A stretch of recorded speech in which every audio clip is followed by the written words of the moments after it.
Well, first of all, thank you all for being here, and especially thanks to our amazing women that have accepted our invitation. Before I get to introduce them, they are Sara Clavero, Petra, Rudolf, and Silvia, Rueda, Pascual.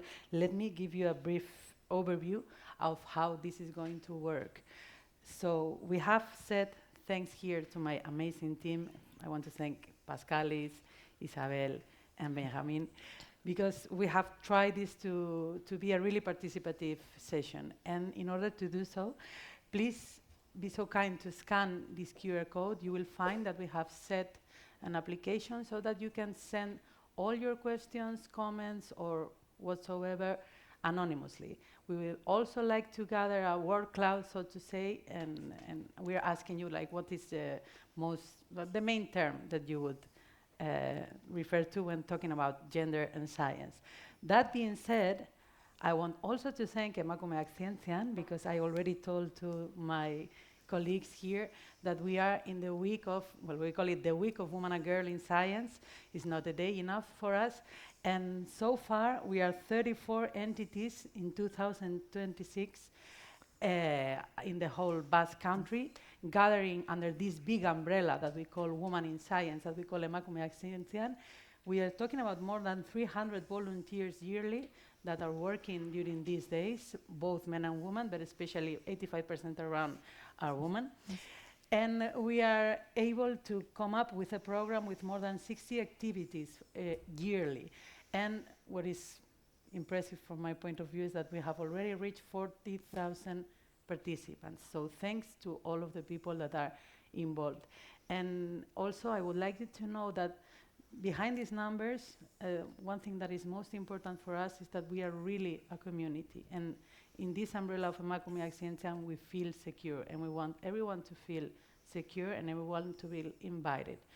And well, what we really wanted not to talk about numbers all the times, because we all agreed that we have been somehow overdiagnosed, and we still need those diagnoses to be done yearly, and we know the numbers, we know them, they hardly change. But I wanted to point at this one, Gender Equality Index 2025 by the European Institute for Gender Equality. And they say that we still have 50 years out of reach. Just keep that in mind, and from that we will move on, and we won't be talking about many numbers. We will be talking about actions. And to do so, we have set 5 topics that we would like to cover, but we will go maybe jumping from one to the other. This is meant to be a conversation, and we really want to listen to you. So we're talking about the system of science itself, the invisible burden of women that we have, how to attract, and most importantly, how to retain that talent, what is workplace harassment and how does it affect specifically the community at scientific centers, and what about mental health and gender gap, if there is a relationship or not. And we will try to do it, maybe we're being too ambitious here, but I will try to get from you what is your point of view from the policy makers, like what should be done and what is being done, from the local or more small organizational level, and at the personal level, like what can we do? Because this is something that we've been gathering. What can we do as individuals? What should we do as institutions? And what do we have to ask to policymakers in order things to change? And again, just in case. And now, yes, I'm going to introduce you to it's my pleasure, to be honest. When we first envisioned this roundtable, we thought, okay, let's go to the top and let's see if they come. And all of them, they say yes. So we have them here. We're so glad that you accepted our invitation. I'm first introducing Sara Clavero. Sara Clavero holds a PhD in political sciences and is a research fellow at Technological University of Dublin, where she serves as Deputy Director of the Research Centre in Equitable and Inclusive Culture. Am I right? You are right. Great. Her work primarily focuses on gender and intersectionality perspectives on politics, public policy, and scientific research, with a particular interest in the R&A system of the European research area. So thanks for being here, Sara. Well, I really want to discuss with you interesting subjects. She is also a trainer on equality and diversity and inclusion. Yep. So you are responsible for training people, and you have contributed with many works and with many thoughts to the community. So thanks for that, and thanks for being here, Sara. My pleasure. First one. Okay. Thanks for that too. Well, and now Petra Rudolf. Many of us know her. She has been here. She told me that she almost comes yearly, and we're so glad to have you here because many people have been influenced by you. And Petra, for me, it's a pleasure to say a short overview of what you mean for us. Short, As well as, sure. yeah, I will try. I've really tried it. So she's an emeritus professor of experimental solid-state physics at the University of Groningen, but she just told me that she is the director of 5 theses that are going to be in October, November, December, January. So she's still working. And many of us know you because of your research on molecular motors, which I personally loved, the 2D materials, which are also done here in our center, and hybrid systems. I could talk about all the prizes and all your recognitions as a physicist, but I will really want to point that beyond your scientific leadership, you have been actively involved in activities aimed at combating gender inequality in science. For example, to mention one, the Rosalind Franklin Fellowship. We can all agree that that was a real success. And you also give, currently you give courses on how unconscious bias affect ourselves. And if you don't know her, please just Google her and find these videos because it's amazing. That works also for Sara and, of course, for Silvia, which I'm going to introduce now. So thank you, Petra, for being here again. My pleasure. And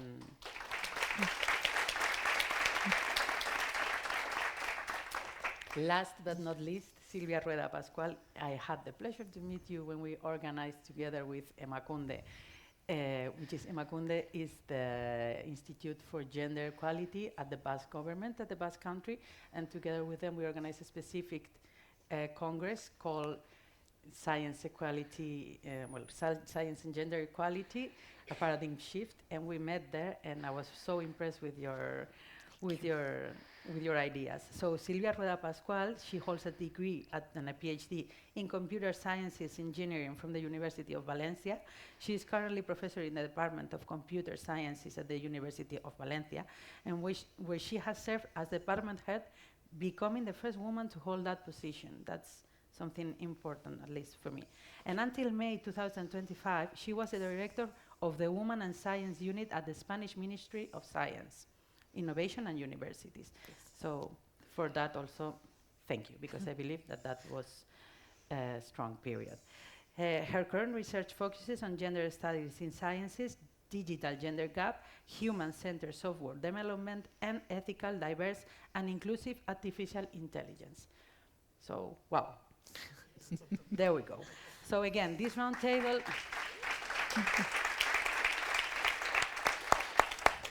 So as I mentioned before, this roundtable is being streamed. Please feel free to ask any questions or any comments on the YouTube channel or using the QR code that we already showed. And we've decided, because we were able to decide, that we will discuss for an hour, then we will take 10, 15 minutes. We will gather the questions and we will come back for open discussion. Is that okay with everyone?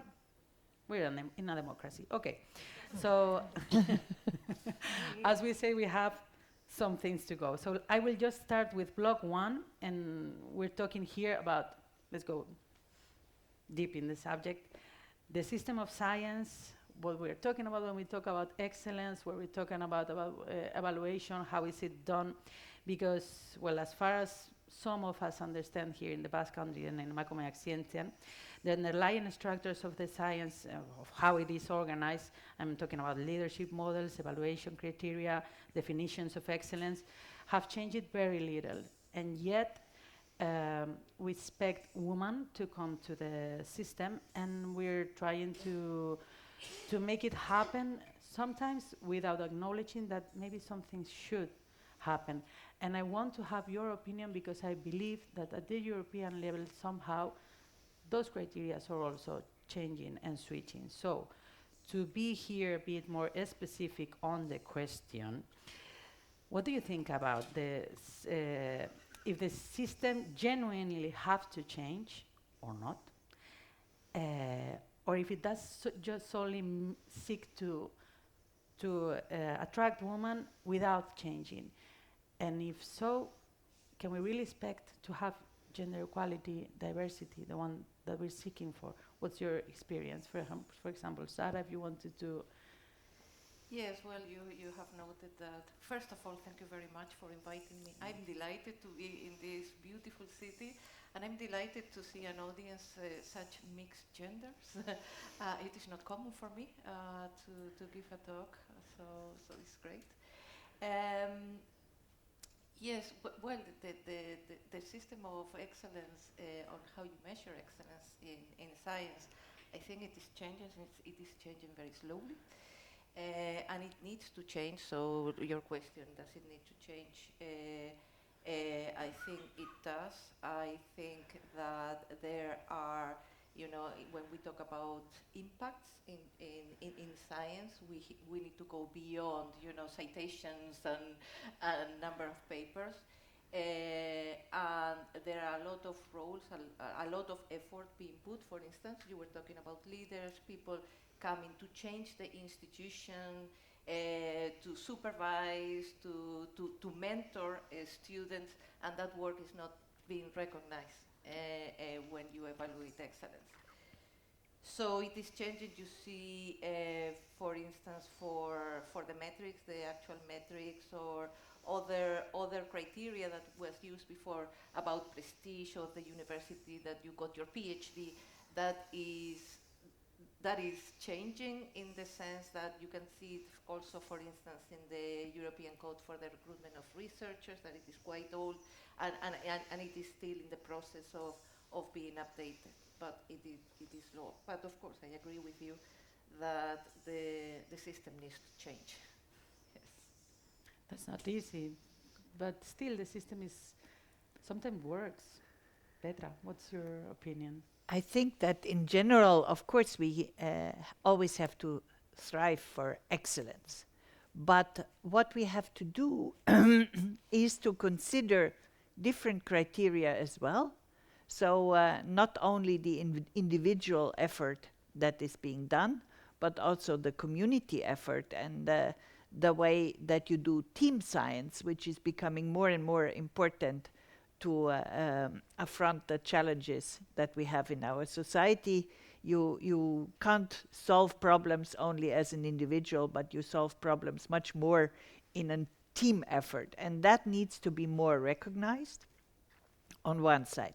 On the other side, we need to accommodate the way people live. And that is starting. So, for example, if you apply for a prestigious grant at the EU and you have had children, they realize that when you're breastfeeding, your brain is not working very well. So these years are not counted in your scientific career. But that needs to be a general thing. And with this, I mean not only on paper, but between our ears, that we count the academic curriculum of a person, and there certain years have to be taken out because you are not working on science during that time.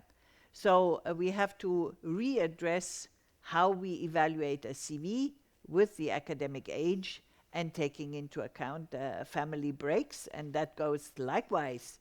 If the partner decides to take care of the children, these years have to be counted on the partner's CV, just the same way as they are counted on the mother's CV. So we really have to re-evaluate how we look at CVs.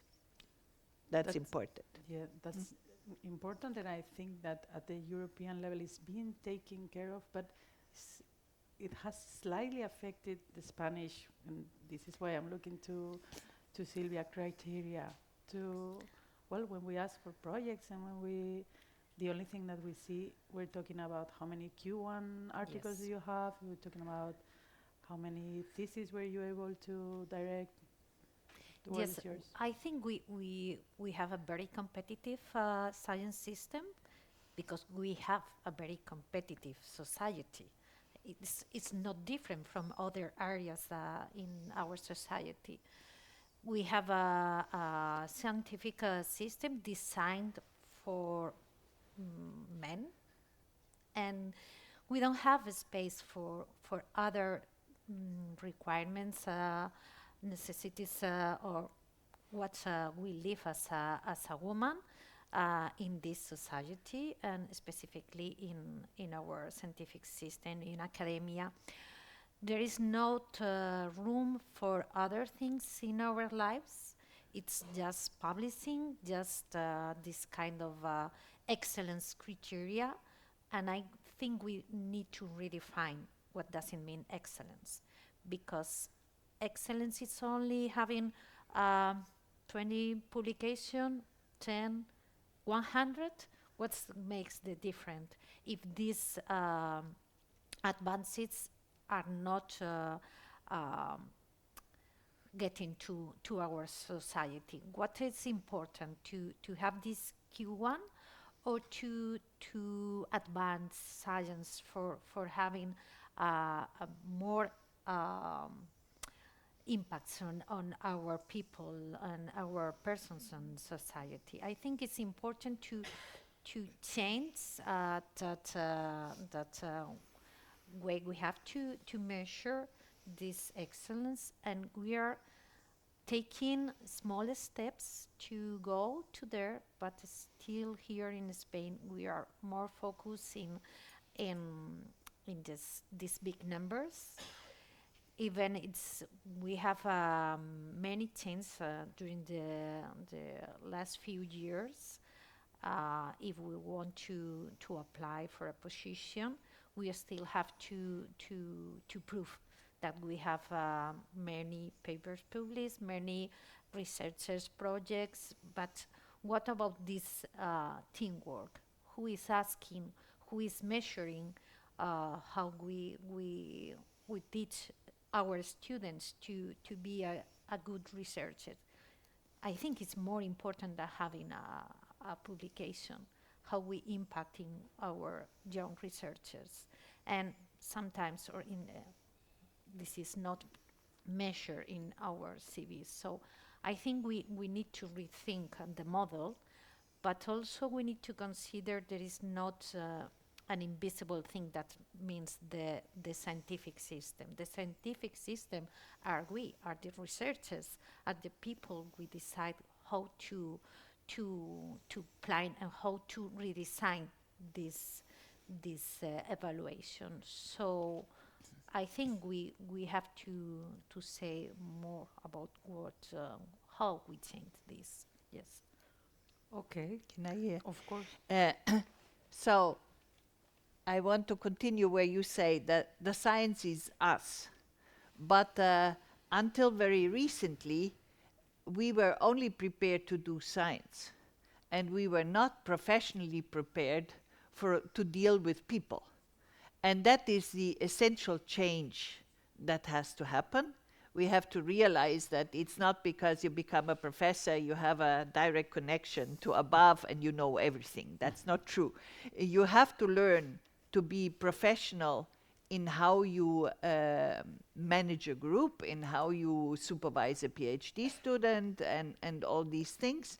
And especially, you have to become professional in having difficult conversations.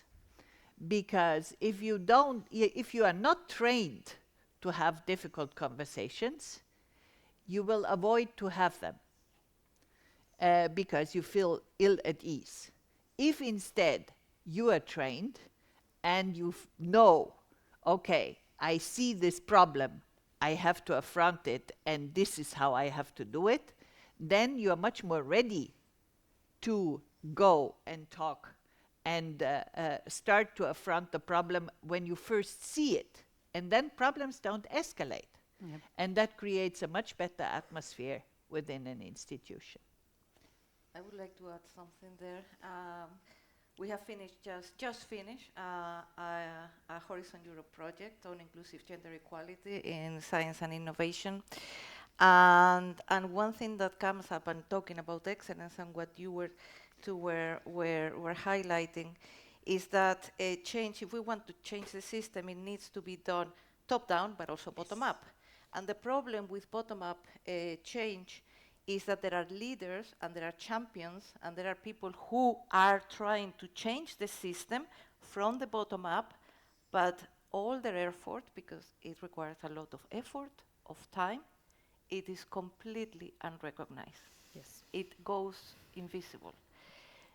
So that recognition it's important because if we don't have that recognition, there is no change, because you cannot have just change from the top down. So, yes. And now we're Completely talking agree. about top down and bottom up. I really wonder when we try to to offer these courses, these mentorships, this change on leaderships. We call it in many different ways, transferable skills programs, sometimes even hiding that is related to gender because that creates resistance. And we find that people on the top sometimes they don't want to be trained and they don't acknowledge this, what I believe is a burden for them, because as you mentioned, you can be a genius in physics and you can be really good at your work, but you're not trained for being a group leader, no?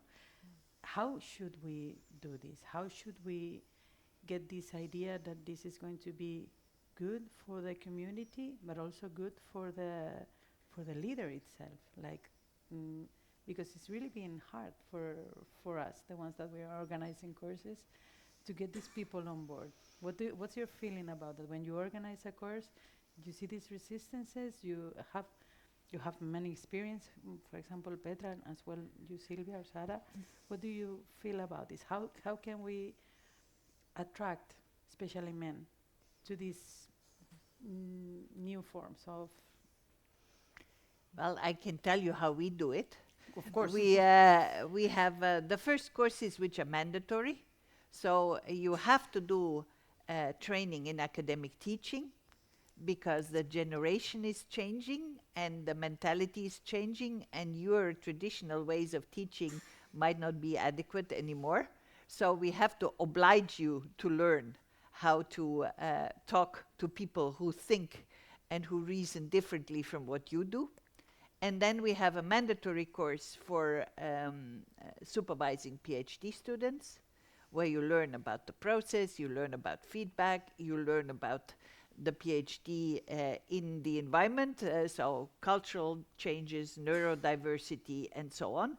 Because when I started to supervise PhD students, since I had no experience with somebody with autism, with symptoms in the autism spectrum, when I had my first autistic PhD students, I had no clue how I could help him. And then when I did the course, I learned how I can help the person, and everything was much, much easier for me. And when you learn that by professionalization, your life becomes easier, you also become more inclined to follow other courses which are not mandatory. So it's always by experience.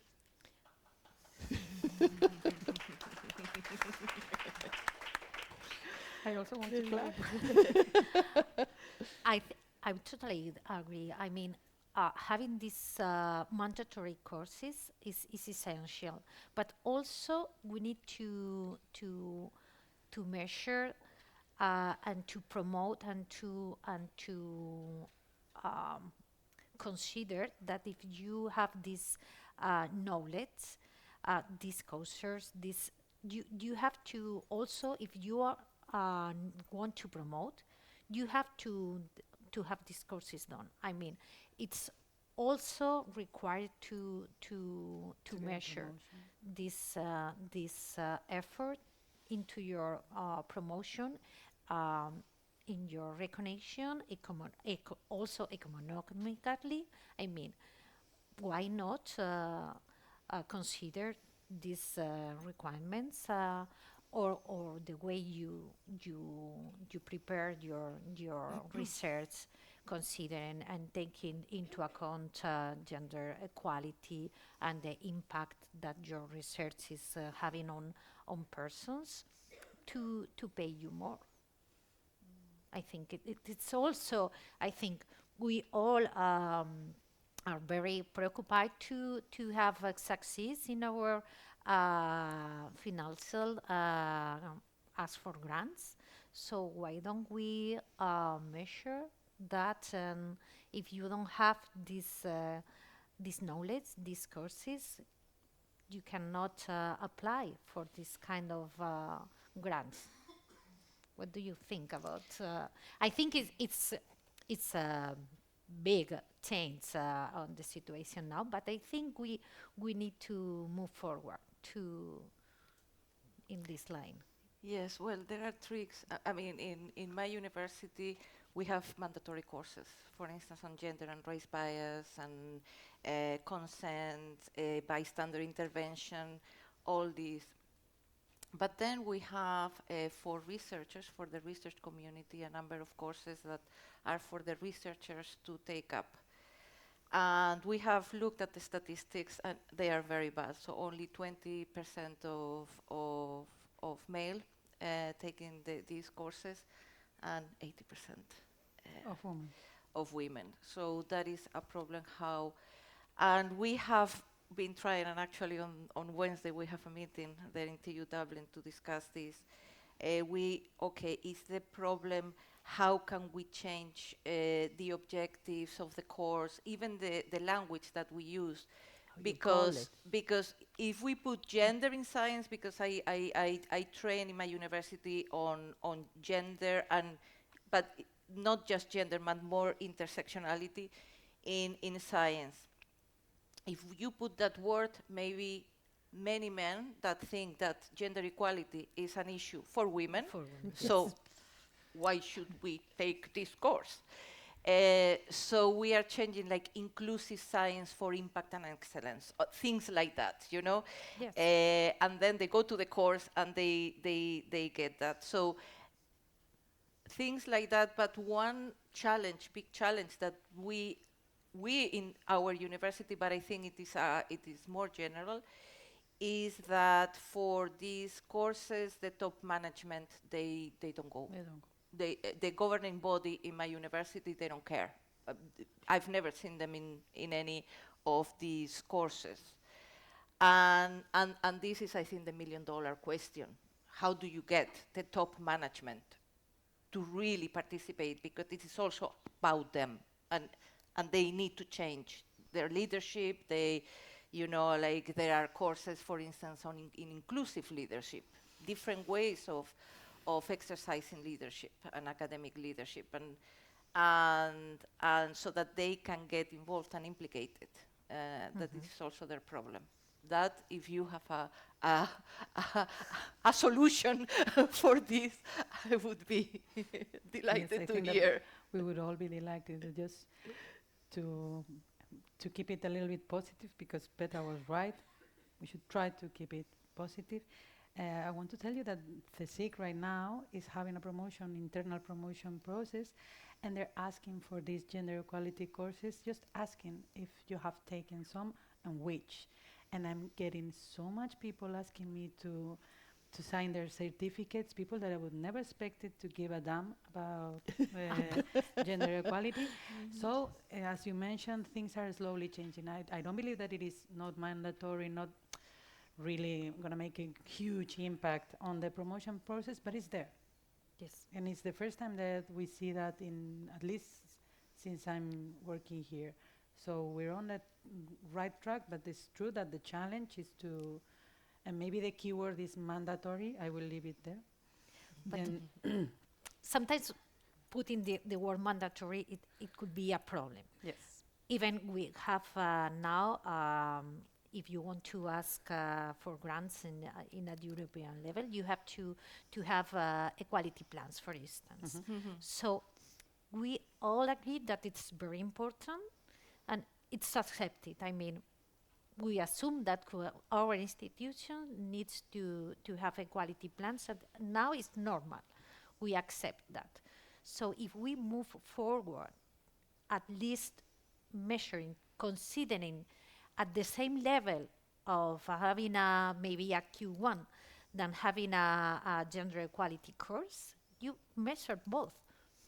So maybe if you want to have the higher level of the highest evaluation, you will be okay. If I only can get this higher evaluation by getting this kind of course, maybe all of us, including men, will be interested in having this knowledge. I think it's important not only the mandatory part, but the promotion. That is important to have that. So if you have made a course about including um, gender perspective in your research, you will get more points and you get more chances to have the project, or get more chances to your promotion, or get more a higher score in your I don't know, in the quinquenios. I mean, this docencia evaluation that all the professors have here in Spain. Maybe if we just take this kind of course, it's the only way to get the higher score. It's these small things that are um, going to push the system, all the persons to include this knowledge in their CVs. But I also like to take your words, Petra, because I think it's really nice that what you have done in the Netherlands is to really make it feel like it would help them.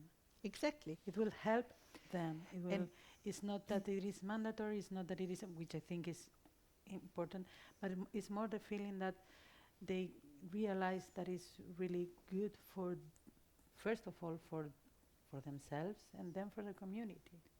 And in general, I mean, we are very well equipped to judge science. Yeah. We do that every day. But we are not very well equipped to judge how we interact. So, for example, we have a committee for the whole Faculty of Science and Engineering, for the whole Faculty of Medicine, for the promotions. So if one goes from assistant to associate to full professor. And the people who are on the committee are not only trained on bias, which is necessary, because it's not men against women, it is society against women. So everybody, if you don't believe that you are biased, take the test on the Harvard website about implicit bias, and you will be surprised by the result. I was very surprised by the result that I got, because I definitely thought I was not biased, and of course I was. We are all biased. So that's one thing. But the other thing is group dynamics. So when you take decisions, the group dynamics in the committee plays a very important role. And we are very ill aware of what we are actually doing. So we have introduced that when there is a new committee, there is a person specialized on that. She just listens in on our first interviews and the discussion afterwards, and then she puts up the mirror and she shows us what we have done. And that makes us learn very well how group processes are going. And when you realize how they are going, you can change them. And that is a very important aspect in the training of people who have to take these important decisions on the careers of people. Okay, So allow me to move a little bit forward, because there are so many things that I want to ask you. I want to talk about the invisible burden on women, now that we're talking about what can be done and how, because up until now, as it has been mentioned, gender equality seemed to be only a burden carried by women. And how do you think, like, have you experienced women having this burnout feeling? Because we have to be there in more panels, we have to be there, since we're looking for this equality, no? Is it measured? Is it somehow acknowledged? So far, I don't know if you can say, like, since I'm a woman, I have to do this extra work, and this is somehow. What was your feeling about it? About this burning out, about this extra burden that we still carry, women We ha- in we research? have decided it's really important to have gender balance panels, um, everything. I mean, we need women to participate at the same level as men, but in areas like physics or computer science, where women represent about 20% of the teams, it's quite difficult to maintain this balance on panels or events like today, and we do not recognize the extra effort that women need to do to grant this balance, this equality. And we need we cannot suppose that women need to do that because they are, like, I don't know, angels, that we are very very good persons. No, we are normal persons, and we need to recognize about this extra effort that we have to do every single day in our lives. So it's important to realize that this is not easy. This is an extra effort, and we need to recognize that in every single part of our research careers. Maybe I totally agree, but women always want to please. And so they say yes far too often. And you have to remember that saying no saves time for other things you need to do that might be more important. So you have to say, you have to be strategic with what you do and what you don't do. It's not your responsibility that there are women on the panel. It's the one who composes the panel. So if you don't have time, you say no. Also, women have the tendency to think that they have to do everything alone. So what is important is that you also recruit help for everything you need to do. You have to do a new course, ask the people who have taught a similar course to give you their slides and their readers. There is no shame in that. And you save a lot of time. Think of ways of using the introduction chapter of your PhD student to write together a review paper, and you have one more publication, and you do less work for it. And like that, there is a whole list of things that you can do where you get results and you work less. And we have to teach women not to think always that they have the full responsibility, but to teach them that they can recruit help. And older people like to help younger people. You should never forget that. It's a great satisfaction to see the people you have mentored succeed and have success. So the young people have to use that. That's amazing. I think that we could make a decalogue of things that, yeah. Yeah, but it's also true that it's sometimes hard, no? To fight with the idea that you need to demonstrate something and to, I mean, for women in research, the imposter syndrome, and this burden that we're talking about. But I would really like to collect those ideas and say, just ask for help and don't be ashamed of it. And I mean, men do it all the time. No? And if you were hired for a position, the people are already convinced that you're good. Otherwise, they wouldn't have hired you. So what do you have to prove? True. Sara. Yes, I completely agree. It is true that change has to come from us women, but also it has to be structural. So, both. We cannot just say, okay, it is just for women to which I completely agree, to delegate and to work in teams rather than this is as an individual burden that we have to carry. But also the change has to be structural and it has to be cultural, because if, like in gender equality work, and I'm talking from that perspective in gender equality work, what needs to change is that gender equality is a problem for everybody. Yes.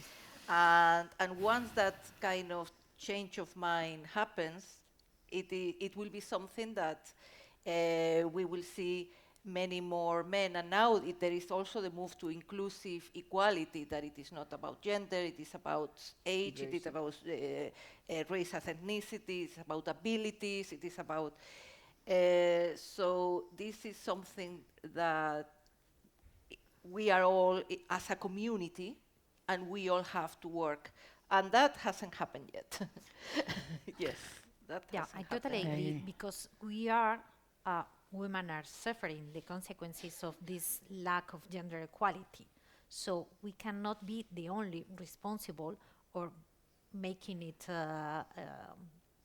change and having a better system for us. I mean, we are not the only responsible of the solutions. We are not This the i- only gender, and this is about gender. no, this is a problem about persons. I mean, I also think that this very competitive system is also burning men, not only women. Yeah, So all of us are responsible of changing things and having a more healthy environment for all of us to work and to develop our careers. Yeah, can I add something there? And I think that one thing that needs to change, like we think about discrimination. So, for instance, in gender, it is about the gender that is discriminated. In race, the races that are discriminated. But if we conceptualize in terms of discrimination, only those who feel discriminated get engaged, because they are the ones. But if we also put it more, not just discrimination, but also privilege, that changes the conversation. And it is a way to get more involvement. And this, like this new word that I know is very complicated, and intersectionalities, it is very much, talking about power and privilege and discrimination, and these kind of relationships. At the end, it's a matter of power. Yes, for sure, yes. Yeah. I'm sorry, but I'm amazed. These ideas, I think that we will try to gather them later somehow, because this connects with the next questions, because it has come up many times in the sessions that we do. Like, what can we do? And by we, I mean especially men. What concrete measures can we do in our local environment to feel that we're changing something, that we're somehow flipping from discrimination to this privilege? What would you say to a person that wants to get involved in gender equality issues and that wants to do something? I know it's a bit tricky. Okay, I want to put an example of what we made with the Zion Awards from the Spanish Ministry. We realized that, as in general, I mean, Nobel Prizes, how many women have been awarded with a Nobel Prize? We don't get the recognition, and 2%. 2%. Yeah. 2%. I mean, it's crazy. Ridiculous. It's ridiculous. And it was also the same with the Spanish Science Awards. So we decided to analyze why this was happening. Even we wanted to recognize woman talent. So first thing is we didn't receive nominations for women. I mean, universities don't present, don't nominate women. So we decided that if institutions wanted to propose a name, they need to propose at least two, one man and one woman. and then they can nominate more persons, but at least two, one of one man, one woman. And after that, with these little change, Well, little. That's we realized that we got a lot of nominees for women, but also institutions told us, "Oh, you know that? We didn't know this woman was such talented. We discovered a lot of women making huge impact on their with their research." So at the end, we got for the first time we got more awards to women than during all the history of the awards. We made 50-50, and also with the young researchers, the proportion of women were 70%. And for a moment, I thought all the prizes of the awards were going to be for women, because you cannot imagine how talented the new generations are. These women that know they have to do such effort.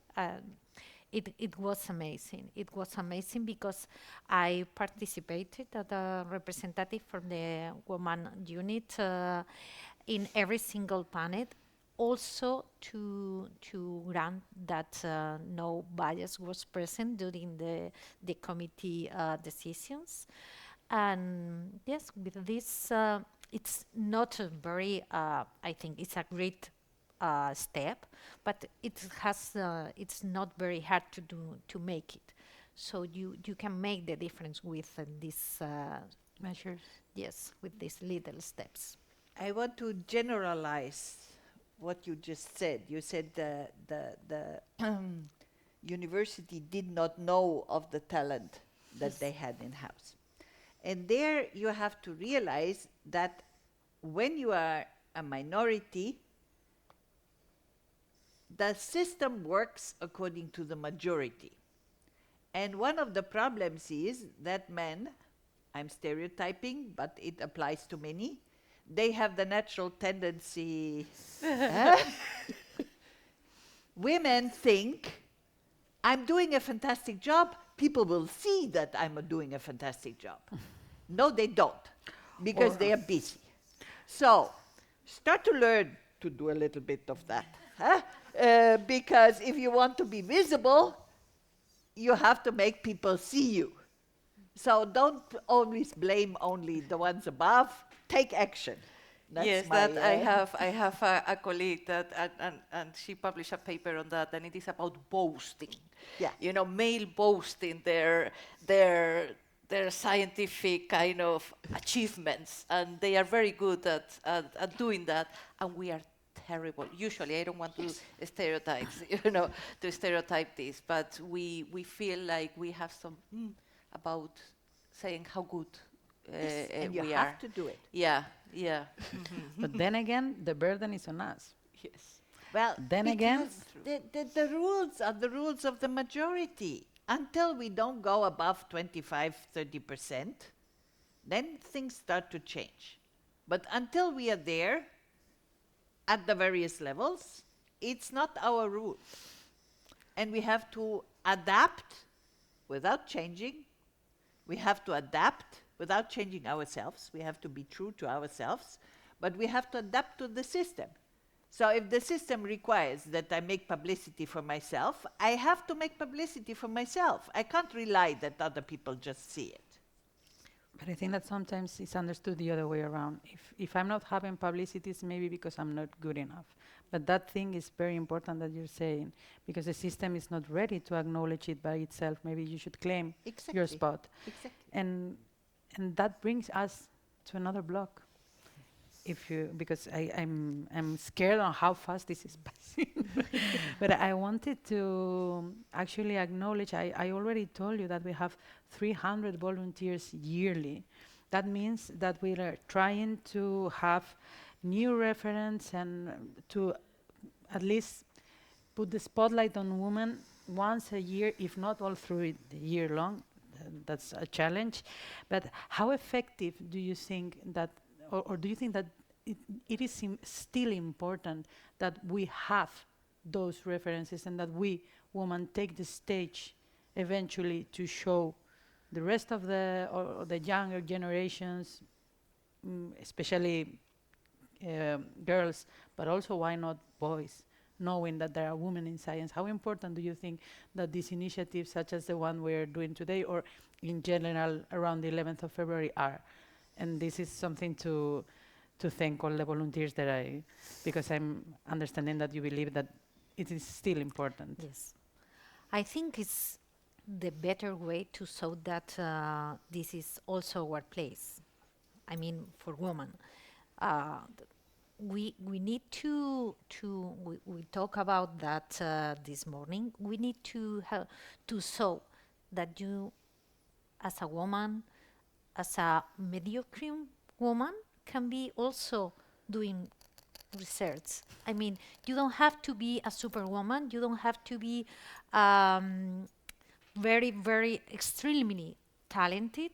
You can just work here, and this is also a place for you. And as with these examples of women, all obviously talented, but normal, Real. yeah, medium woman, we need to show girls, but also boys, that this is also a place for women to work. I think is the better way. We can put the mirror in front of that girls and these boys and say you can become one of us, and also we need you. I think what is also a point is that, of course, the system has to adapt to a family situation, so no teaching late in the afternoon if you have small children, or career breaks taken out of your CV when you are evaluated, and all these things are necessary. But on the other side, you also have to realize that we are still living in a society where for a woman to be professionally active and to have a family is difficult. Yes. Yes. And it is not only in science, it's in course. any profession. I mean, if you are a lawyer, you have the same problem. So we need to realize that as a society, we should consider that if we miss half of the talent in our society, we are poorer, and we can't afford that. So we have to adapt to be more inclusive. And then there are many studies which show that companies which have a more inclusive staff, which have handicapped people, people from different races, people from different genders, and so on and so forth, they are more successful, and the people identify more with the company. So there are tons of studies which show that. So if this applies to private enterprise, why shouldn't it apply to our system of research institutes and universities? It's obvious that it will be the same. Mhm.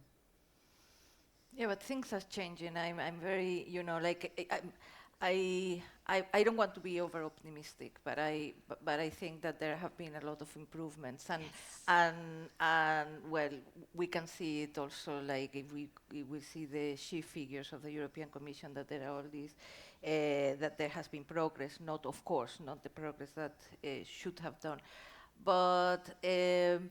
In a way, having more diversity in science, we can see the changes. Like maybe like 10, 20 years ago,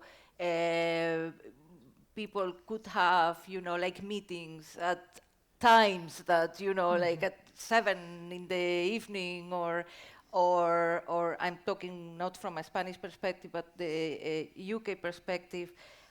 Nowadays, if you have a meeting that goes beyond 4:30, or school runs, because also or very early in the morning, it is not acceptable, and it is not accepted.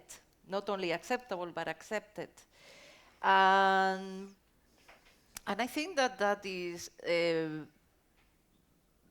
because also there is more diversity, and people are not ready to put up with, and it's a change of mind, yes.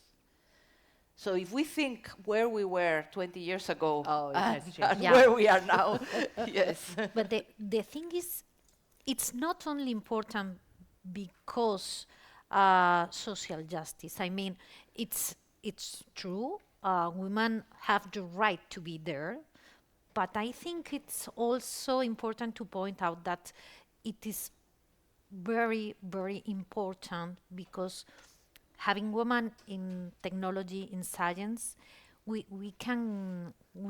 have a better science and a better technology, because having all these diverse point of views makes a better science system. And also, if we there are several studies that proves that also has an impact, an economical impact. I mean, if we get more women to science and technology, we get better economical results for companies and for everything. So it's also important in that way, not only talking about our rights, but the impact, it's huge. Yes, that is, sorry. There have been some measurements about that, and I don't know how reliable they are, but they are taking indicators of excellence and indicators of gender equality, and actually there is a correlation. Yes. In this, something that it needs to be explored much more. But also, one thing that you have is also role models are absolutely necessary.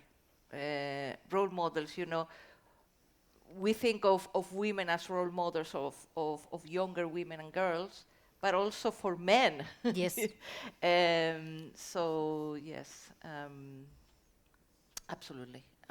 It is all very.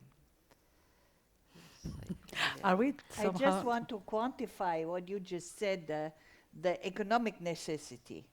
I don't know how many people here in the room are aware that the European Physical Society does regularly studies of the impact of physics on the European economies. And physics-based industries are responsible for 44% of our exports as EU. So, and it has doubled in the last 5 years. So it's really something that we need the people. And if we need the people, we have to attract them and we have to keep them in order to guarantee our economic well-being. So this is not only a discussion about feeling well in the place where you work, it is also about educating people to keep our economy going. That's amazing, but I promised myself that I wouldn't say too many data, but this is, I think it's important. Here in Spain, and specifically, for example, in the Faculty of Informatics, we are facing the fact that women are not engaged, but the careers that are supposed to be the future more strong and more appealing works. I'm talking about IA, I'm talking about big data and so on. For example, in the Faculty of Informatics here, it was just 15% woman. That's to begin with the career. Imagine, then you get the pipeline. So if we are shaping the future in technology, we are risking already the amount of women that would be dealing with those subjects in the future and taking decisions with the future. And this is scary. So I just wanted to point it out because we tend to think that time will will solve everything, Yes. and we're facing a critical time regarding especially your expertise area, which are technologies. We have in all these STEAM areas, but also outside the STEAM, we have increased the amount of women during the last decades, but very, very slowly. For instance, in informatics, in computer science, in the 80s, there were about 30% of women, but then it was slowed down, yes. And from the year 2015, 16, we have very slightly Uprise. increasing the numbers. The lower value in computer science was 12% of women. Now we are around 70%. 17, It's But the thing is, we change the slope. We change the we, the situation, but there is still a lot to change, a lot to do. Yeah, but for instance, instead of if we don't take a look on computer science, but to artificial intelligence, in artificial intelligence we have 30% of women. Okay. So in the general numbers in Spain, so it's not so bad in comparison in compared to computer science. Sometimes putting the word engineering Yeah. in the degree, in the name of the degree, it makes the difference, because when computer science studies get this engineering word in Spain, we lost 10% of women I can just believe that. Yeah. with that change of the name. So Yeah. it is very, very important, this marketing we have, because we need to tell women that this is not so difficult, this is not so because we know women are more interested in the studies that consider cares. That's the reason we have a lot of women in medical Medicine. studies or teaching studies. So we need to show that this is in these areas, in these studies, we have an impact on society, on people, because women are more interested in that. I would like to say no. You need to change your mind. You need to not be so preoccupied about cares. But the thing is, they have been raised with this interest on cares, and we need to realize about that. So we need to tell them that we can also take care of our society from this kind of studies, if we want to change the figures. And I believe that someday we will have to acknowledge the idea of doing it the other way around. I mean, telling men that they are able to Of course, to yes, take yes, care yes, and totally. to no, and it's not.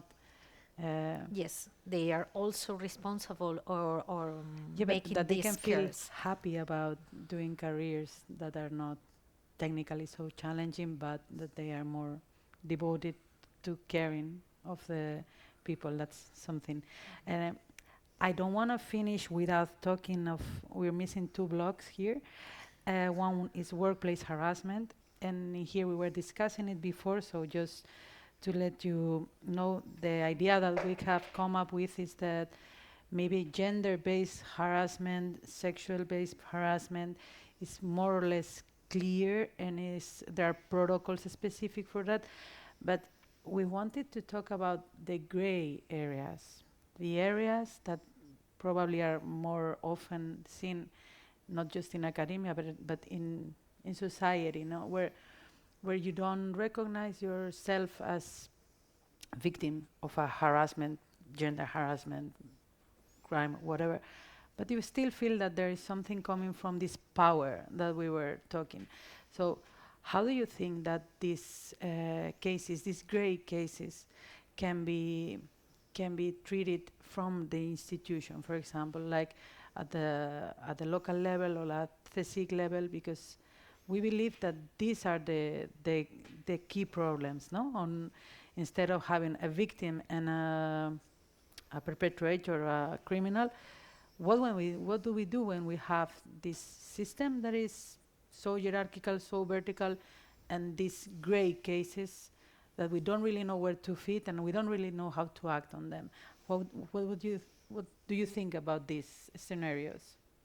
I think that training is absolutely necessary. A lot of training in the institutions. The thing is that, and also to change, at least in Ireland, we are taking this more intersectionally because we are going to this, towards this idea of thinking about harassment and sexual violence more, not only gender, but, gender and LGBTQ plus community, disability, race and ethnicity, that there are a lot of groups that are very vulnerable to violence. The thing is that and I don't think it in Spain or in Holland will be the same, but in my experience, training in sexual violence and harassment, these are the trainings where I have spotted more resistances. Yes. A lot of resistances. And resistances from men who are Really? yes. And they can be fierce, and it can be very delicate, very difficult for the trainer to kind of break, because that's another question: how do you break resistances in training and in situations like that? So it requires training because people are not aware, as you said, sometimes that this is a case of clear of gender-based violence, because violence, that concept is very wide, and sometimes it is kind of reduced to sexual violence when it is not. So the training is very, very important to raise awareness and what to do, and also what to do, like training in consent, and what to do in case when you witness, as a witness, a case that is bystander intervention, but also in that training to break those resistances, because they can completely represent an obstacle to the whole objective of the training. I don't know if you have experienced also resistances in these areas. Yeah. Yes. And how do you break those resistances? I think it's important to change the point. I think we don't need to focus on pursuing perpetrators. We need to protect victims. And in order to do that, we need to have this training for everything, for everyone in the academia, in our institutions. But considering this kind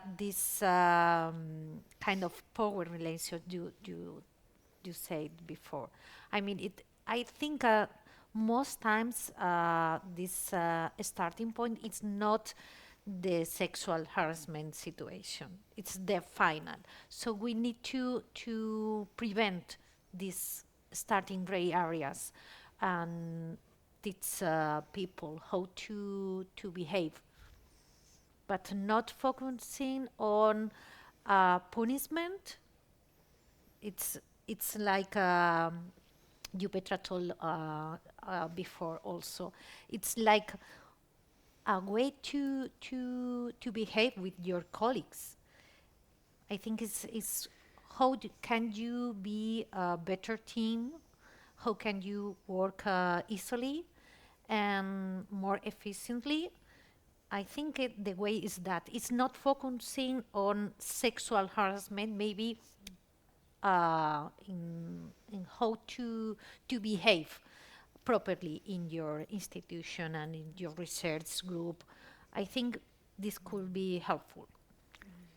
I'm convinced that bystander training that you mentioned is really, really important. So what you learn is how, when you see something that is not right, and that can be a joke which is not funny, to somebody approaching somebody else in a way that is perceived as not nice for the person who is being approached.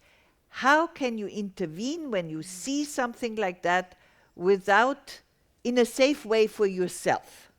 And that is a very essential training, and the European Physical Society is going to organize a Train the Trainers workshop later this year, where we invite all the member societies to send somebody who learns how to train others.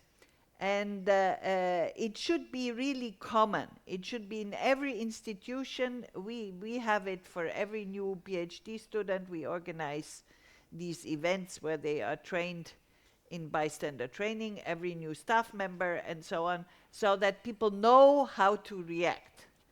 And when you have people who know how to react, already the situation becomes better, because you don't let a situation escalate. And the second training is what I mentioned in the beginning, to teach the leaders how to have conversations when they hear about a problem.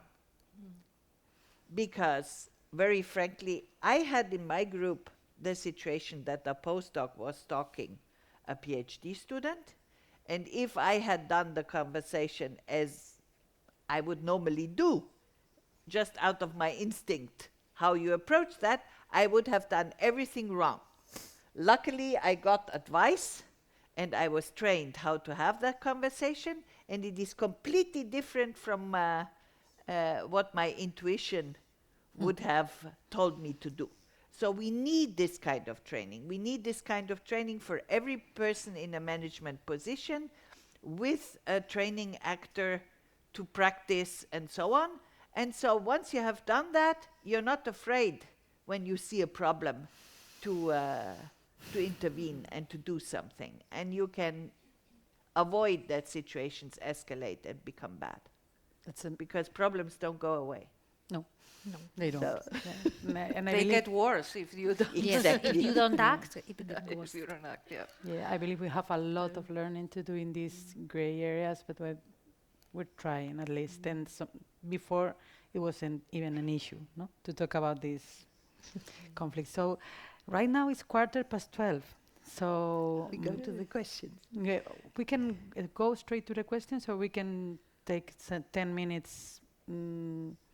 How do you feel about it? We can go to We can go to the questions. Okay, so everybody is okay. So we have both ways to participate, as mentioned before. You can do it anonymously. Hopefully you've been doing it through the session. Yes. So now let me introduce you again, our amazing team, Isabel, Pascual, Benjamin Tirado, and Pascalis Agapitos. They've been collecting your reactions, your questions, and we will go straight to that. We've had almost 15 questions, so we are not really sure if we can answer all of them. So first, we feel sorry if we cannot cover all of them, but so first we wanna show the word cloud, because we wanna share the main things that have been repeated on the thoughts of the people.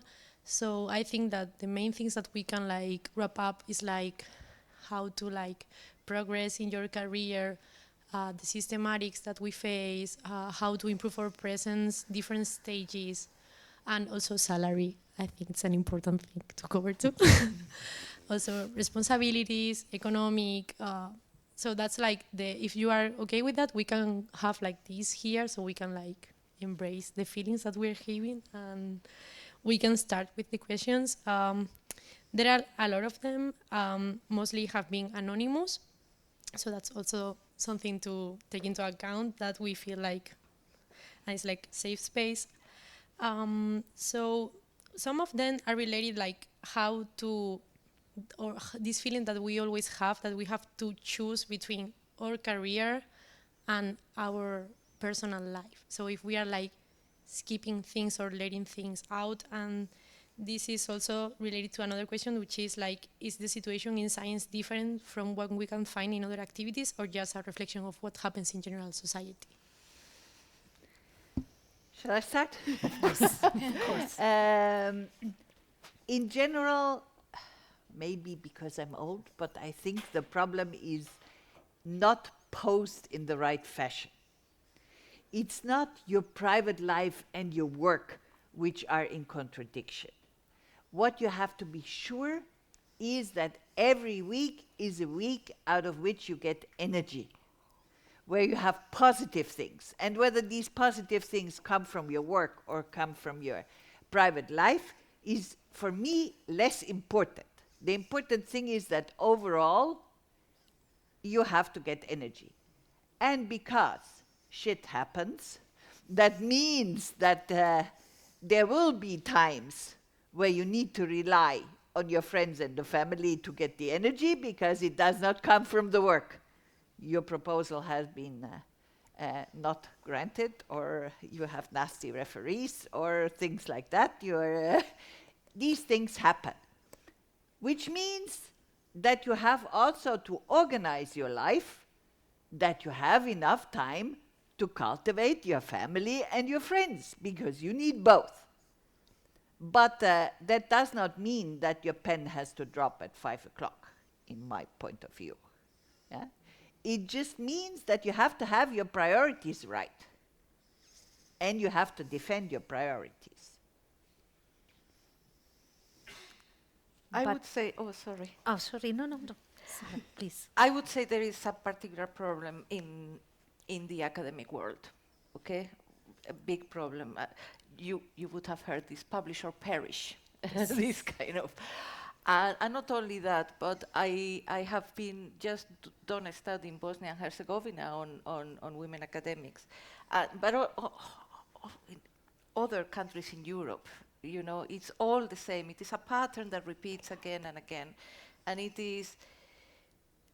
And they always tell the story of evenings, all holidays, weekends, late nights, of work, and it is the expectations that are placed upon, and not only women, it's also it's women and men, and it is general expectations.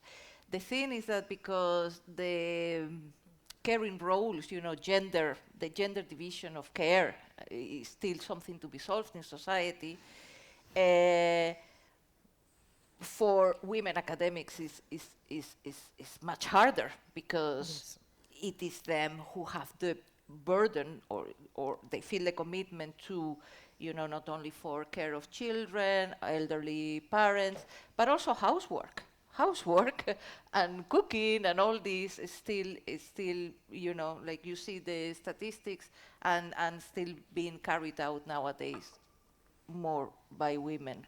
So if you add all these expectations of publishing, of blah, blah, blah, blah, blah, blah, blah, it becomes very unhealthy life. You know, for women academics, very unhealthy. And then there is the issue of mental health, burnout, you know. I think this situation is not particularly particular for science. It's common with in workplaces that are very hierarchical, like science, and with relationships established on power. This is a problem, because the one who gets the power has some more opportunities to decide what is going to be measured. So if women don't have the power, we cannot make the rules, we cannot make important that having this work-life balance need to be included in our workplace. So if we don't have the opportunity to change that, I don't think we can decide to have this opportunity to say no, to prioritize. We don't have this chance. We have a system that don't let us to have these choices. We don't have choices. Try. But I don't think this is I think this is not our responsibility. I would like to have this opportunity. I would like to practice to say no to some things. But I think also we need to change the system. We change that the responsibility is not on us to say no, but the system to not ask us to make this extra effort to balance, because if you the less power you have, the less opportunity to say no. You are forced to do that if you want to be promoted. You cannot say, okay, that's for me. No, you cannot say I'm done, Yeah, it's a because you are not structural going to problem. be It's a promoted. structural problem. No, So- but if you have a mentor that explains to you, because you lack sometimes the experience to say whether you can say no to something or you have to say yes to avoid negative consequences. But if you find other people around you, and that can be peer mentoring and that can be mentoring by more experienced people, you get other opinions on the topic, and it becomes easier to decide where to say no and where to say yes. So and you have to say no, I know. otherwise you get drowned. Yes, But depending on I know, in which scale but of power you- you are saying no means something completely different. Okay, if And I can of course. intervene, I think that is real. It's like very well connected to the next block of questions that we have, which are related to metrics, as we have already discussed. So it's like some of the questions want to target like it's enough to have just like a gender equality plan in terms of, okay, we have this, but it's already implemented, how to make these courses or events relevant for the people, not only taking them as mandatory or not, if they can be taken into account in the CVs. Also, some persons want to go further and oblige men to go for a 6-month parental leave, so they also have holes in their CVs. So also people want to discuss about excellence. What does excellence mean? Is it mandatory to be excellent or just a normal regular worker? So yeah, if you want I to want to say comment. something about gender equality plans. Our planes de igualdad de género. It's not enough to have a gender equality plan. Well, or it depends. There are great gender equality plans, but there are terrible gender equality plans too, and I have seen them. And it is the way what we understand by gender equality plan. I have seen in some universities gender equality plans that have been written just by one person. That's not a way to do a gender equality plan. And because it becomes a tick box, okay, Yes. we need to have a gender equality plan, otherwise we cannot participate in Horizon Europe funding, blah, blah, blah. Okay, let's have, we have the gender equality plan that ticks on all, the different priority areas. Gender equality plans that work really are plans, and I don't know, in different universities are done different ways, but it has to be a participative process. And the more participative, the better. The community needs to get involved. And these are plans that need to be developed by teams in different, but teams that they are composed of different, professional staff, what we call, I don't know in Spain exactly what is the word, that it's not academic staff, but technical and professional staff, academics, students, PhD students, Administration. the whole Community. community get involved in this, and then it can work because it is something that is consensuated. But no, a gender equality plan is not enough. If, because I have seen a lot that they are just a protocol to just to pass and to, yes. This is required, but not sufficient. But Yeah. you, for me, the important part of gender equality plans is not having a lot of measures. It's measuring. I mean, you need Yeah. to measure what is. It's like having the initial photography of the situation, and then after a year. You need to monitor. and Yes, it's- you need to it's a monitor follow-up. and Yeah. to look for the difference. It's more important to change things. Maybe three simple measures are better than a plan full of impossible of ideas to acquire. So I think it's really, really important to monitor and to have this improvement, these little steps to improve the situation. So if you have a gender equality plan that it's very general, that it's not particular for your institution, it has no sense. And also you need that the institution understand this plan. The people on high top mandatory positions understand that something needs to change, and these are opportunities to improve your institution.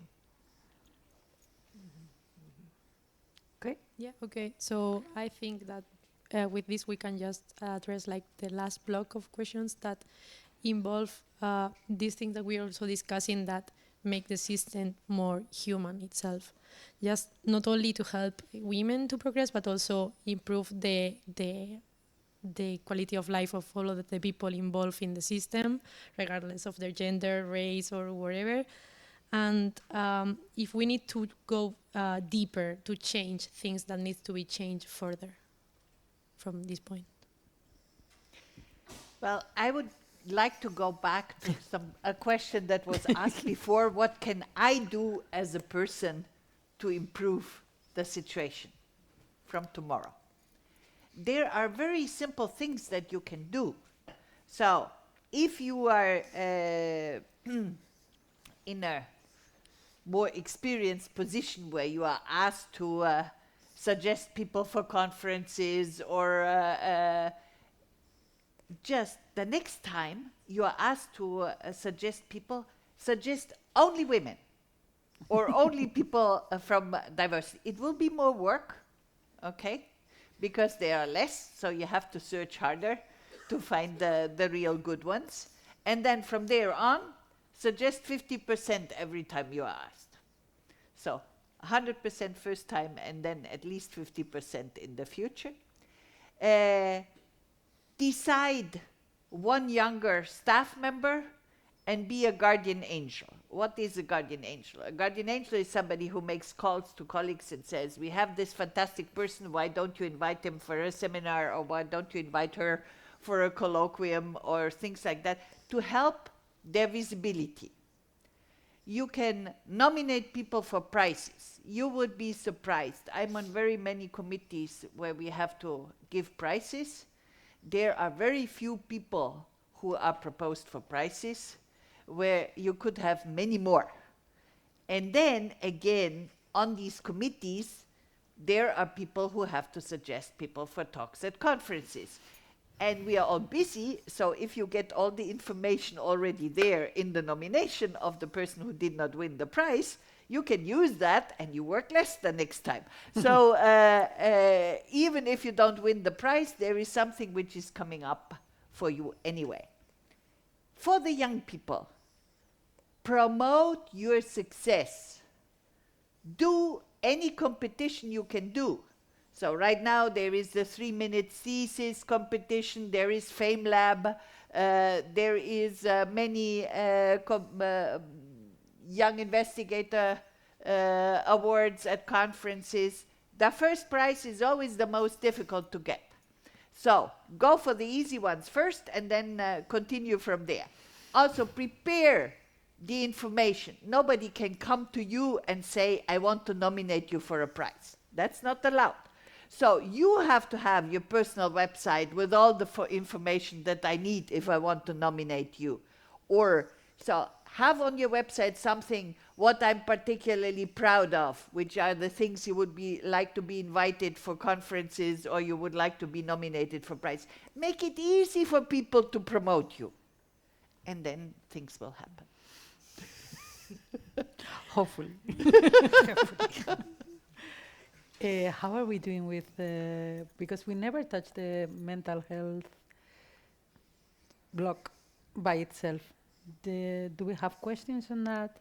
Well, not really. I mean, there are like questions regarding like work-life balance and so on, but I think that most of the questions are related to the things that we've been covering during the session. Okay. Does anybody want to speak aloud? Because we offer this anonymous thing, but maybe somebody wants to introduce themselves to Petra, Silvia, and Sara. So, hi, Sara. Thank you very much. Regarding the first point that you touched, which is the change of the way we evaluate excellence, what is one action that if you could do it tomorrow, you will do to bring that closer? I could say what we introduced in the Netherlands and where everybody was extremely skeptical, but which is working now, that when you apply for a grant, you're not anymore allowed to put your classical CV, but you have to make a narrative CV where you tell a story of what you did to impact science and to impact society. And we did the same in and Ireland, it really helps. and in the UK has been done the same. So it is in evaluations of excellence to include societal impact of your work. So this is from the national science agencies? Yes. Thank you. And everybody protests because they say, yes, but if I don't have the publications, and how do I evaluate? Well, just look what they write. Yes. Here in Spain, we have changed a bit. I mean, if you want to get your evaluation to be a full professor, you have to introduce a more. It's not a matter of weight of the amount of papers you have. You have to prepare a discourse of what you have achieved. But I'm afraid that for women, that we are not very good at promoting us, at showing how good we are. I'm not sure this is going to be good for us. I'm not sure if this different way we have to explain our achievements can go against that again. So maybe I know that many companies in Spain have worked with this way to have this problems with hiring people, because when you have a CV from not only in academia, but when you have a CV from a man and a woman, we don't sell us in the same way. So they are starting to use artificial intelligence to have more general, without this I'm very good that you men used to use to promote them.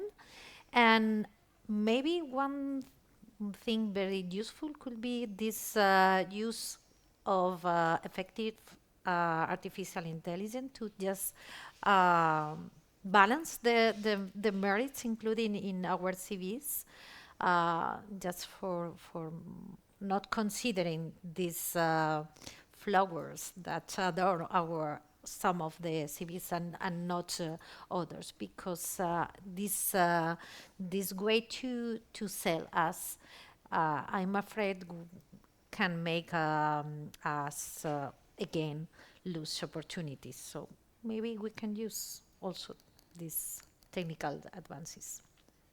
I have a crazy idea. But it's always funny for me that when you apply for a position, they always ask people who have been on top of you, how did you perform? It would be nice to have it the other way around. Like if you're on top already and you want to go higher, to ask people from below. That's How was it actually one working? question. Yes. How was it working with you? And have it into account, no? Like how were you behaving as a boss?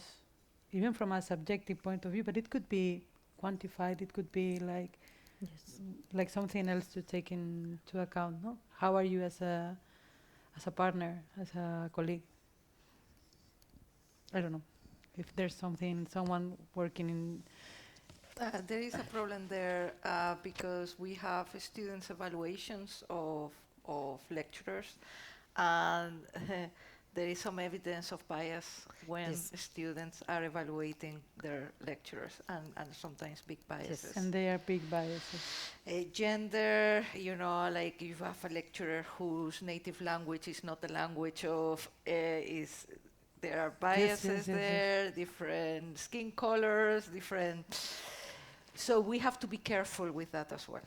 Okay. Okay, because see, as it was Petra crazy. says, we are all biased. Yes. We are all biased. Yeah, but again, Even students. But it's a good idea, yes. I don't know how, but just to Yeah. measure the group feeling. Again, we started from there, no? Like how do we put in numbers? We love numbers. We love quantifying things. How could we make it measurable, the well-being of a group and the teamwork? Well,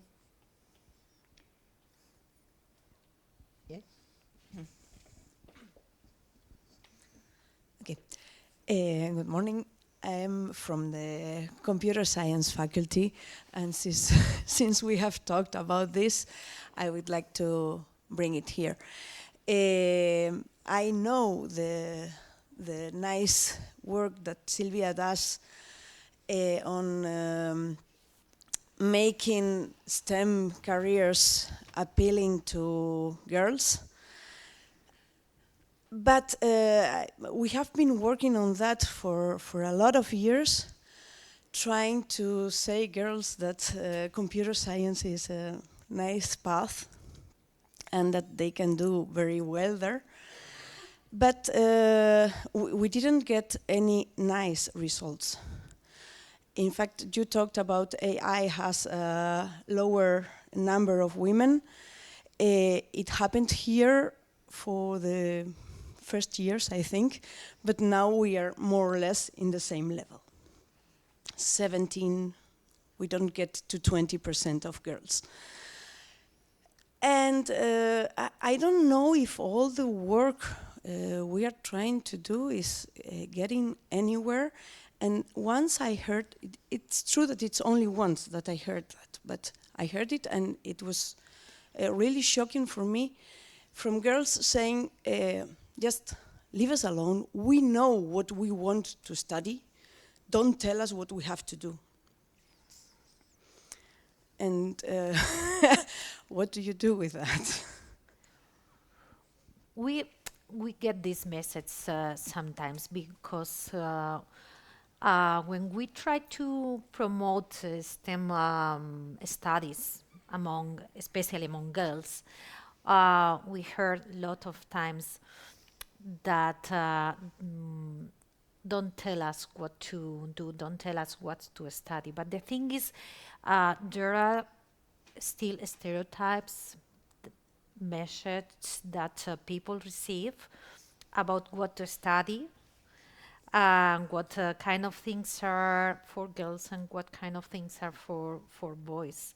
So if we didn't have all these ideas about different things for you if you are a boy or if you are a girl, uh, we will have the same number of female and male students in every single career and studies. I mean, if we have a very low rate of women studying computer science, and we have a very high amount of women studying a medical career, is because we have these stereotypes, these ideas, and these external factors that are not related to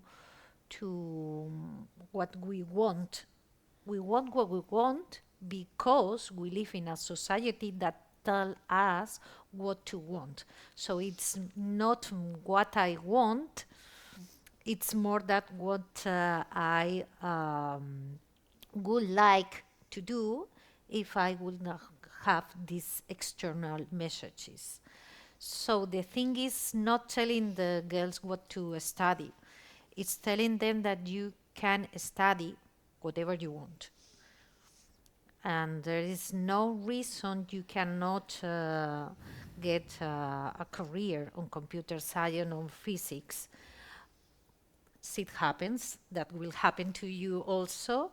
It's not going to be easy, but we are here to help you. I think it's more that message that we have to tell them that Maybe I also want to encourage you to be a little bit patient, because when I was the president of the Dutch Physics Olympiads for 10 years, and I made it my goal to increase the number of female participants. And at the end of my term, we had 38%, and we have had 38% ever since who participate. So it was a lot of work, but it paid out. And then I was very frustrated because the number of girls who were choosing to study physics did not increase for quite some time. And all of a sudden, about 4 or 5 years later, then we reached that goal. All of a sudden it started to increase, and now we have 30% in physics, which is really good for the Netherlands. Before we started with 12, 15%. So when you do these actions to showcase what you can do with your profession and how you can be successful in it, sometimes the success is not immediate, but it comes with time. So continue. Yes, there is a problem also. The disciplines, they have somehow gender markers, and we need to break those gender markers. And we have problems in STEM with, like inequalities, gender inequalities, but we also have gender inequalities in the arts and humanities. So that is something, and in other professions such as nursing. So those, and I think that your question is a very good question, and I agree, of course, that the issue is that people,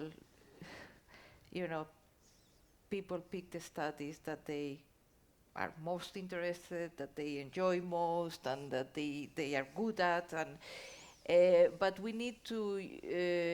There is this association, and for instance, I had a lot of pressure myself, and I'm in the social sciences area, to study STEM. But because it was more like a science of strength, and it was associated, it had this marker, these disciplines.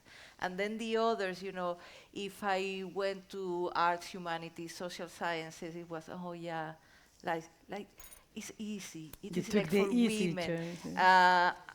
And those ideas, they really, in order for people to make informed choices about their, all that work needs to be done first, of breaking those those markers associated to different disciplines.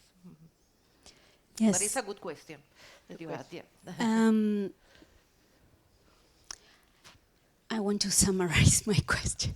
Hi, I'm Sofia. I'm a psychologist and I'm also a trainer. I've been working in the Basque community here.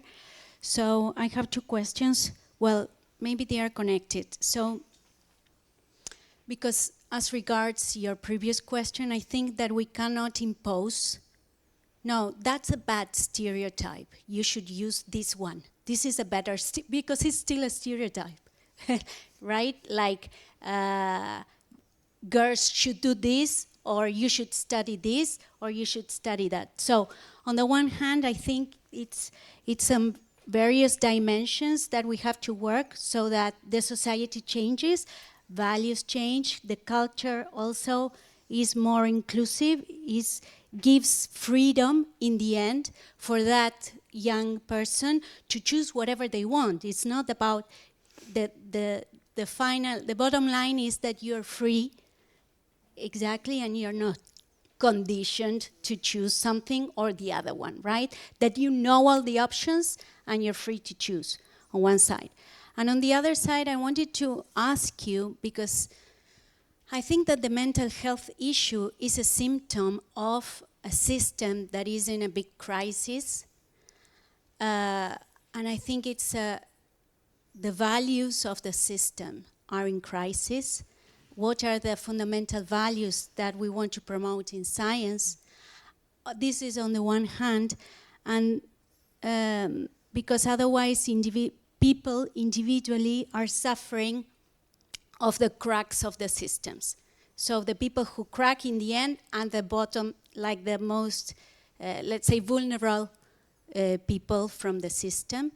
And so we see those are the first to express this in also mental health problems and situations that they have to cope with, but it's not their individual only responsibility. It's part of a bigger system, right?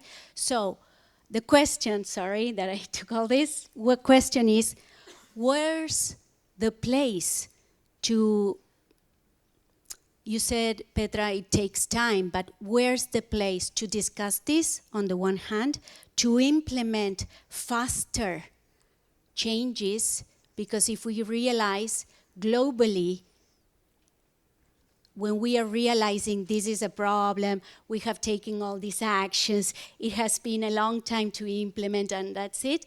But if we see what's coming, like the extreme right and this ideology is already, telling us that when we wake up, they will already be eliminating all these kind of initiatives and policies. Okay, so where's the place, how to implement changes that are effective so that we don't have the feeling that we are already running late on this? I can reply if you want. Yes, I think there is a lot of scientific documentation that the change to the right comes a lot with the isolation of the people. So when you abolish bars in the little villages, or when people spend excessive time watching their and they don't interact person to person, then you see a very clear correlation with a move to extreme ideas, which unfortunately in this period are more on the right. And it is the same for our science community, that getting together, sitting there, having a coffee and talking, seems that you are losing time. And you are not losing time. We need a lot more social occasions where we interact and where we just talk to people. And that we have to promote. And when you are a group leader, you have to promote that your PhD students don't talk to each other by WhatsApp, but that they go to the room of the colleague they have to talk to, and they talk in person. Because the more we promote personal exchange about science and about society, the better things become. And you can't solve these things by WhatsApp. So you really have to talk to one another. I think in any case, I think that is a very real threat. The rise of the right, it is a very real and clear threat where equality, diversity, and inclusion agendas are being dismantled. These agendas, they need funding, where funding is being pulled out. And this is something that we are really need to face, and it is something like new. Only now we are starting talking about the radical right and what is doing and what is the impact in the whole, equality, equality politics and equality work. There are a lot of conversations about how we can mobilize forces and also build alliances, of different parts of, and alliances not only in relation to gender, but in relation to other minorities to get to join forces.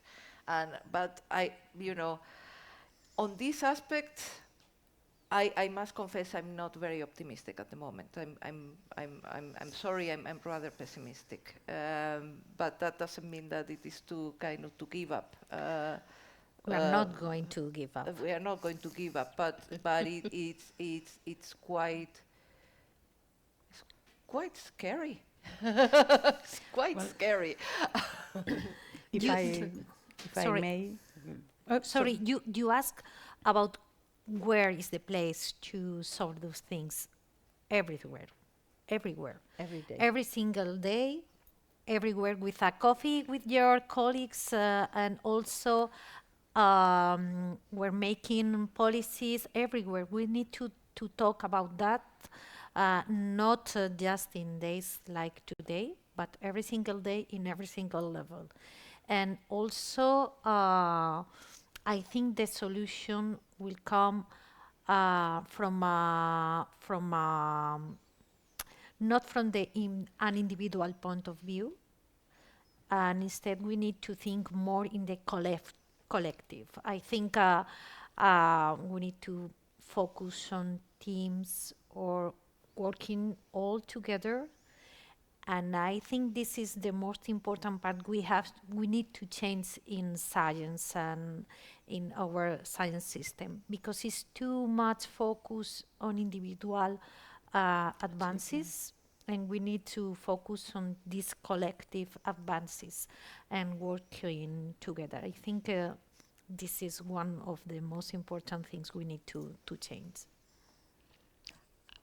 I'm happy that we're talking about this, because I think that I'm talking in the name of all Emakumeak Zientzian, the collective that we created, when saying that for us the most important thing we have achieved is actually feeling like a collective and not having to raise your single voice every time you want something to be said or every time you want some right to be achieved, but you do it in a team and you do it collectively and you know each other. And by knowing each other, it's funny that you mentioned the coffee, because every year we have some time just for the fun of it, to be with each other, to talk, to drink, we even put music, and we do it in a really partyful way, because we believe in those spaces to be fundamental, to keep trying at least.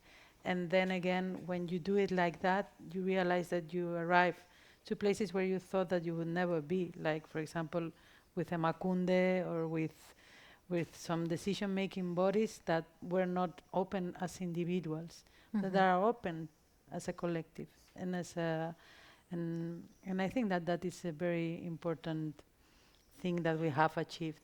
Numbers are not always helping, because we always look at numbers trying to say, okay, we reach it, but something has changed, at least to the people that belong to this Emakumeak Zientzian, we see that it has changed, and is of course open to anybody that wants to or to help or to cry or to laugh or whatever. So I think that this is, if there are no more questions, of course, Lisa, of course.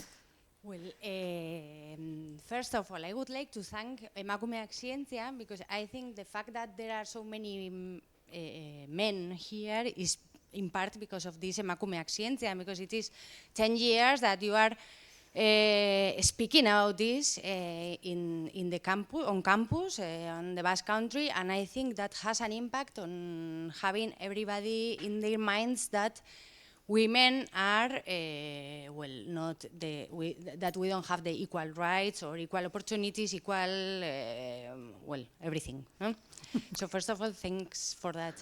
And then I wanted to suggest something about the question of the teacher in computer science, because maybe it's not enough to go to women and try to convince them that they have to study sciences or these kind of careers that are male-dominated, but maybe we can do also the opposite. Maybe we can try to bring men to medicine or these kind of careers that are mostly or mostly female-oriented, or I don't know how to say that. I mean, where most of the people are women, because when in a profession most of the people are women, this profession is also underestimated by the society. So it is also good to have men, and that can help to remove men from computer science and these kind of things, and you know, to get more equality in numbers. And Completely agree. So I think, look.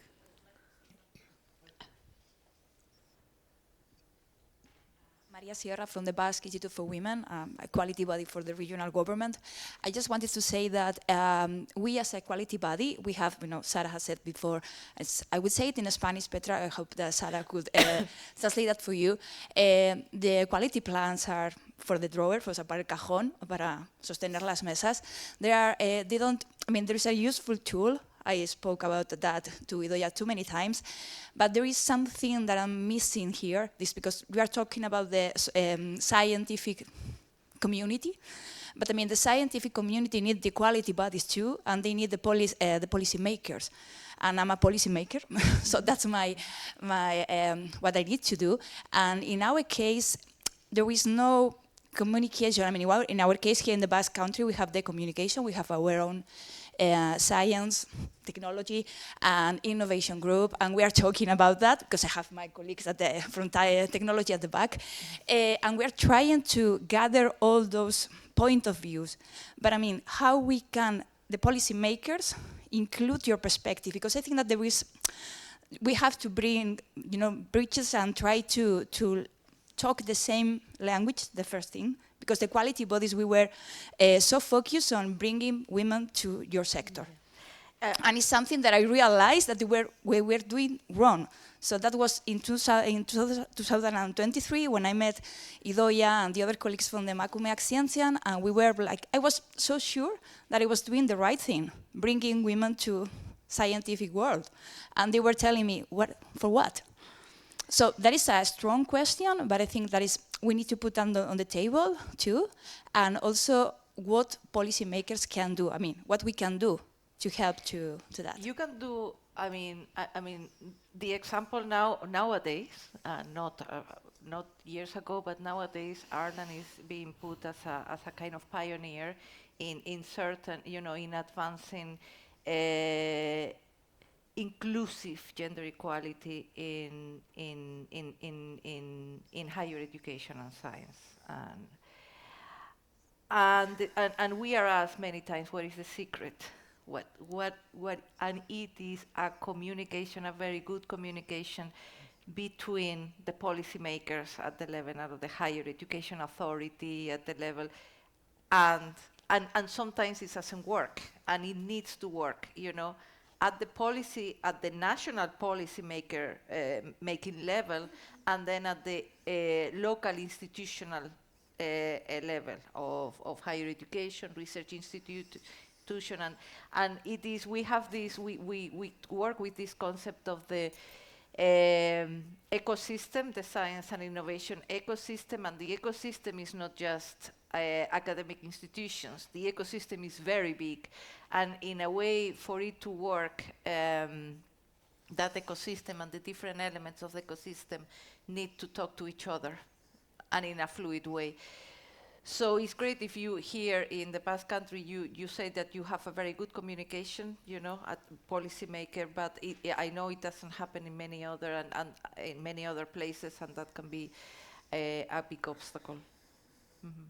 I just wanted to add from the part that we talk about bring women or bring girls to science, to technology. I think it's quite the opposite.